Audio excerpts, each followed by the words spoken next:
Hi, everyone, and welcome to another episode of On the Matter. It's your girl, Obi Chiapa, and if this is your first time, welcome. On the Matter is a safe space where people are actively pursuing their passions, actively working towards pursuing their passions, can come together to be encouraged, to be motivated, and supported through it. So, a few weeks ago, actually now a few months ago, one of my friends came into the town at the start of the year, and she was asking me about the podcast. And this is before I had started recording. She wanted to understand why I hadn't been putting out episodes. And I was very honest. I told her that I'm trying to integrate the podcast life back into my regular life. I told her I'm trying to figure things out in real time, doing a lot of soul searching to find out what my purpose is. I said I need to be in a divine alignment. And when I said that, she told me that I should read the book Divine Direction and this is written by Craig Groeschel. And she told me that that book would answer whatever question or just point me in the direction that I needed to be in fulfillment with my purpose. So one thing about this friend, and shout out to her, Amuche Kemazie, Amuche Mucheche, is that she is brilliant. Like, I went to secondary school with her in Nigeria, and she was the smartest girl in my grade. And she's brilliant. She's resourceful. She reads, she studies. She's such a brilliant soul. So whenever she tells me to do something, read a book, listen to a podcast, start following somebody, I do it and I do it and I do it with immediate effect because I know that I am going to benefit from anything she's told me to do.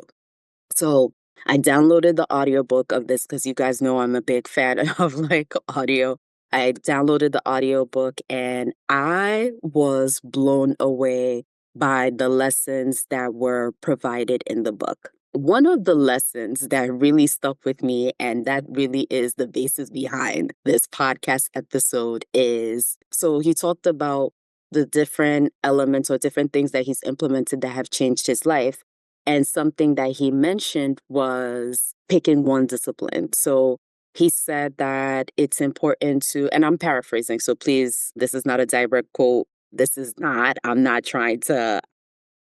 a direct quote, and I'm definitely paraphrasing. But something I do appreciate that he stated was that a lot of times it takes one discipline. You don't know the power that one simple act, doing something consistently over the course of time. One of the things that he did that he implemented that changed his life is that every year he would adopt one discipline in an area of his life that he wanted to implement. So he said, example, right? One year he realized he wanted to start journaling, and he knew that with journaling, he's not a writer. He's not someone to write. He wasn't someone to journal, but he heard about the benefits that can come about from journaling about your day, about an experience. So in order to pick up that habit, he decided to journal once a day. And he said that in order for him to be successful, he committed to journaling, writing one sentence a day, just one sentence. Like, he committed to one sentence a day. And why that blew my mind is that for the first time, at least for me, it was guidance on why, even when I speak to my mentees, I've been big on going high, right? Setting high goals for yourself, setting high expectations for yourself, doing the most. I've pushed having at least 10 goals or 10 resolutions at the start of the year, so that if you at least achieve 2, then that's best. At least you have something to show for that year.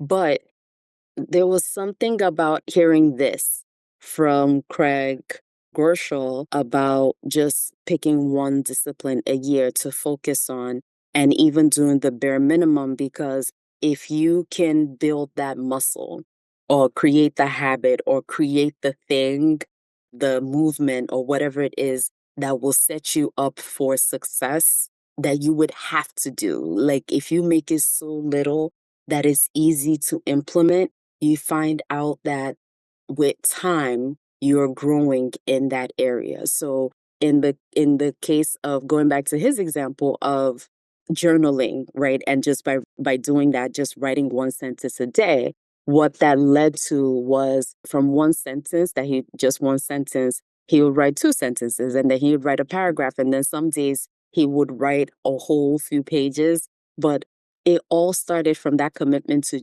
write one sentence. I wanted to see how that's been applied to my life or the applicability of that principle to my life. And since the podcast started, or since I started recording episodes this year, because going back to what I had told my friend that I have been trying to integrate my podcast life back into my regular life, I decided to start recording episodes at least once a week. And what that did, or what that has done, is it has gotten me back into the habit of always thinking. I'm always trying to figure out how to, like, what a good episode idea would be. Given that my focus has been on mental health, I've constantly looking through mental health practitioners to figure out who I can have the solid conversations I need to have with them.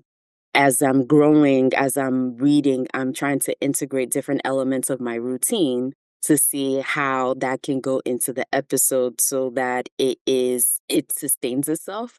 And so far, I'm knocking. Today is March 22nd. No, March 28th. I need to get that together. Today is March 28th and it's 5:44 p.m. my time. And I'm about to be done with this and send it to my editor. But it's again it's in the little things and just in honoring myself this way that I've been able to get back to the continuity of putting out podcast episodes consistently. Hopefully, if I'm able to put this episode out this week, it will be a testament to keep on keeping on. Anyways, with that said, I think I just wanted to share that the biggest lesson for me is about doing the bare minimum in some cases for that to be consistent, as opposed to that go big or go home, really setting that high bar and doing everything that will set ourselves up to fail as opposed to setting ourselves up to succeed.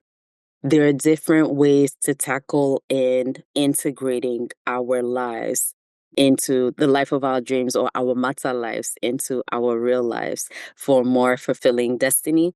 And I'm hoping that hopefully with this video, you feel in some way, shape, or form that this is possible. That said, if you like this video, if you enjoyed it, please remember to like, subscribe, do all the doings. I've recorded it. I'm tired. I'm trying. I'm trying. I'm trying. At some point, I'm going to explain this moment I'm having, but not today. Until next time, stay on your matter. Actually, if you guys could leave a comment or something that to speak to the one thing you're focusing or doing this year that would help you like shift or create the habits that you need to achieve the life of your dreams, let me know. I would love to know. That would be great. That would be awesome. Thank you. Goodbye. Mwah.